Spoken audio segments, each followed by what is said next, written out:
Water lilies, painted 1914 to 1926 by the French artist Claude Monet, 1840 to 1926. Oil on canvas. 3 panels, each panel 6.5 feet high by 14 feet wide, 200 centimeters by 425 centimeters. The scale of these 3 huge paintings allows one not just to look at them, but rather to immerse oneself in them. He thought of these as panels that would line a room or a couple of rooms that were curving. The galleries would have no edges and no corners, just like the water in the lily pond or the sky has no edges or corners.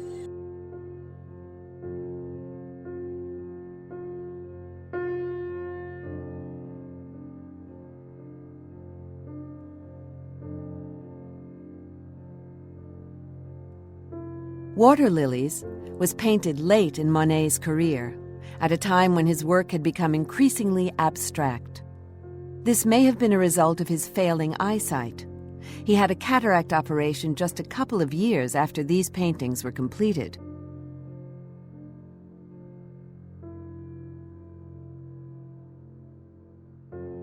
Each of the canvases is completely devoted to water.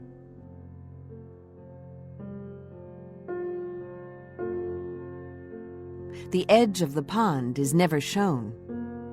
It's a mysterious, shifting world. Nothing is clearly defined.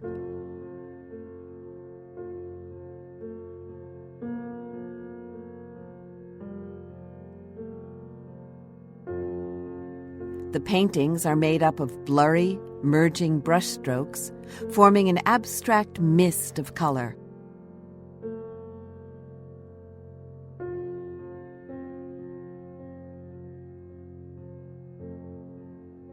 In the darker areas of the canvas, where the water seems to be in shadow, it has the cool green depth of a pine forest.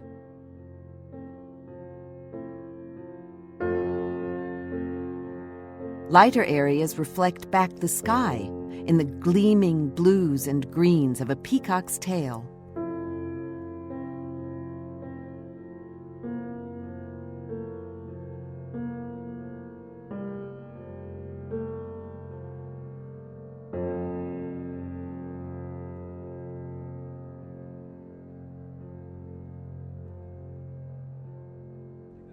There are also vast, dancing surfaces of reflected sunlight, daubed onto the canvas in chaotic patches of creamy paint.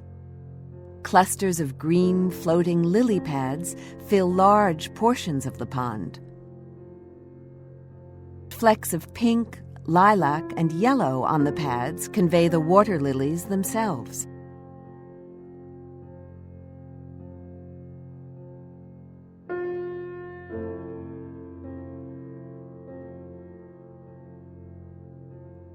These paintings are a celebration of Monet's lifelong devotion to the effects of light. The result is as much a meditation in paint as it is a visual record of Monet's own garden and pond.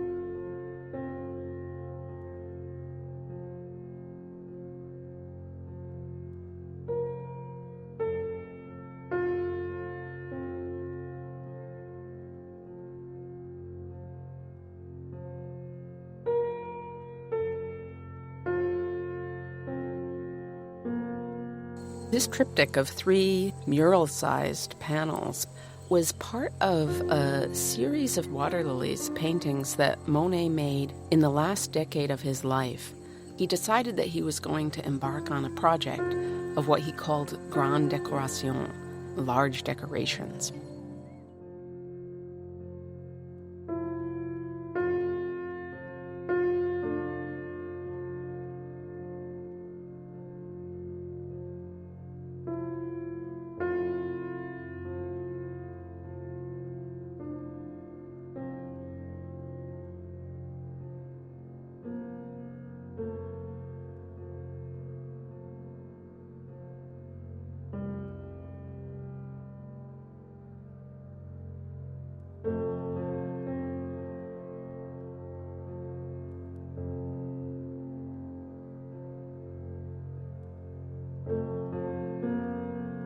In early Impressionism, you had these views of nature where you were out looking at a seaside or out looking at a field, and they were kind of markers of location that you could understand. Here I am as a person.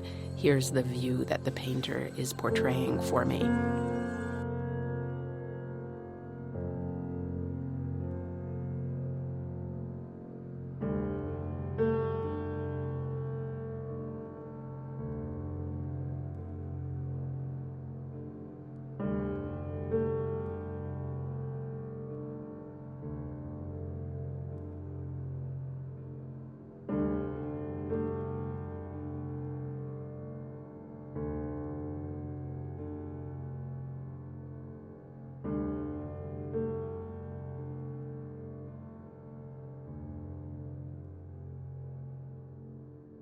With the water lily panels, he's changed it completely so that rather than you being larger than the view that you're looking at on an easel-sized canvas, you're just right in the face of those water lilies and the surface of the water with the clouds reflected from above. You become lost in this expanse of water and of light that is unique in modern art.